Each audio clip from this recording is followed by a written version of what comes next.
Taking you back to our leading story for the day, in a surprising move, President Cyril Ramaphosa has appointed Advocate Motibi as the new National Director of Public Prosecutions, effective from the 1st of February 2026.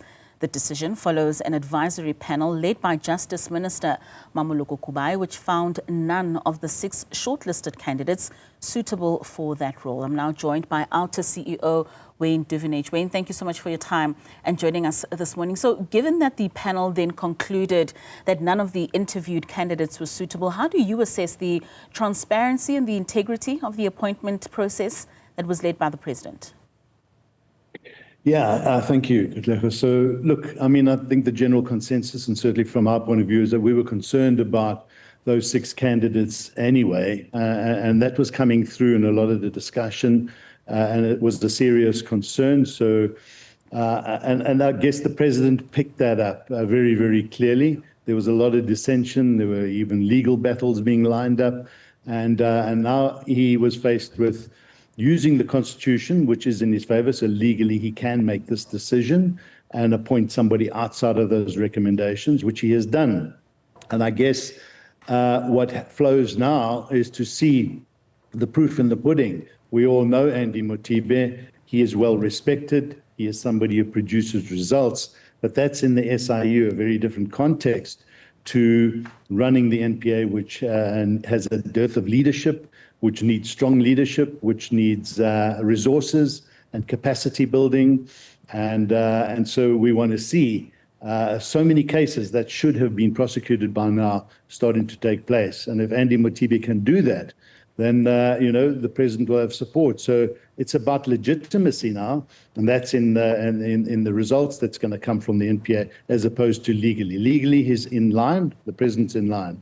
It's how legitimate is this? And I think the message from civil society to the President, and we wrote part of a civil society working group letter to the President to say, this process next time around must be done far more robustly with greater transparency and involvement of society, and planned a long time beforehand. I mean, these interviews for replacing Shamila Batoy should have started in April of last year, not towards the end of Shamila Batoy's tenure, because now it was rushed and we have this type of situation unfolding. I mean, the President did say that he chose for this process to be open and transparent, and as according to the Constitution, he does have the discretion to appoint someone. I mean, you've already touched on Advocate Motibi, and the President described him as one of the most outstanding legal minds that we have in the country. He says that he's earned his stripes as a prosecutor, as a magistrate, and in management as well. And I think this also takes us back to when the process of the applications were coming in, and the role of the panel, and the panel was saying out of the 32 applications, this was the best 6 that they could put out. Does this not speak to just why people like Motibi were not applying for this position in the first place? Yeah, well, that is a question we ask. Why didn't he apply, or was he did have to go through a formal nomination process? What happened there? Obviously, the President approached him and he accepted the appointment.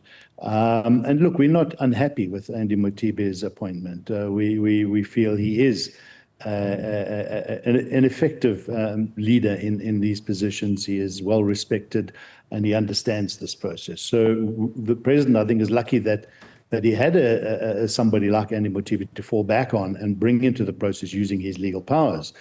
But the concern is, why only 32 in the first place? I guess a lot of people didn't even want to put their hands up because it's almost a poisoned chalice and a very tough situation to get into. But as a country, we should have had far more and a broader range of competent potential candidates, which is concerning. And the political interference in this space is another concern. So we'll have to see how Motibi navigates this environment. And hopefully he can put his foot down and start demanding that there's less political interference, and start demanding that there's capacity building and resources to get the professional prosecutions, the investigations happening, so that we can fast track, not just to fast track for the sake of it, but meaningful prosecutions of people who should have been in orange overalls by now, where the evidence is so clear, just to civil society and to organizations like ourselves, where we've seen this. and yet nothing's, or very little has transpired. At the ANC presidential golf fundraising event that's currently taking place, the president was asked on what he believed to be the tenure of Advocate Shamila Batoy, and he says that she's done excellently in transforming the institution and that she's overly criticized for her efforts. What's your take on that statement? Yeah, I think there's mixed views. Shamila Batoy did come in and took over a badly damaged, badly compromised, undercapacitated NPA after Sean Abrams, and a lot of work had to be done. And remember, the NPA is not just dealing with priority crimes, which the IDAC has started to look into and do, but also dealing with everyday murder and criminality and rape and violence and so forth.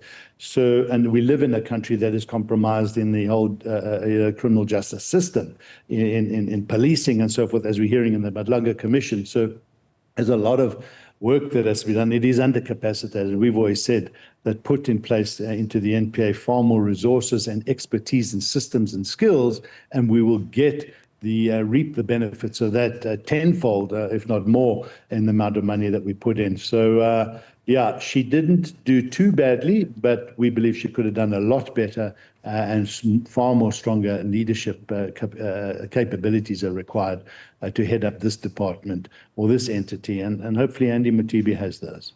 So going back to Andy Motibi, I mean, you said that this position could be a poisoned chalice. How might this appointment just impact ongoing or future high-profile investigations, especially considering his background in forensic investigations as well as compliance? Yeah, I think it's a benefit. I think he comes with a lot of understanding of what the dynamics are and the challenges are. He comes with expertise. He's very good, and his team have been good. And look, the organizations are not built around one person, but that one person does have power and influence over how leadership is exercised, and that's what's important here. So I think Andy Motibi can lead the NPA in the right direction, but he's going to have to be quite decisive. He's going to have to be firm.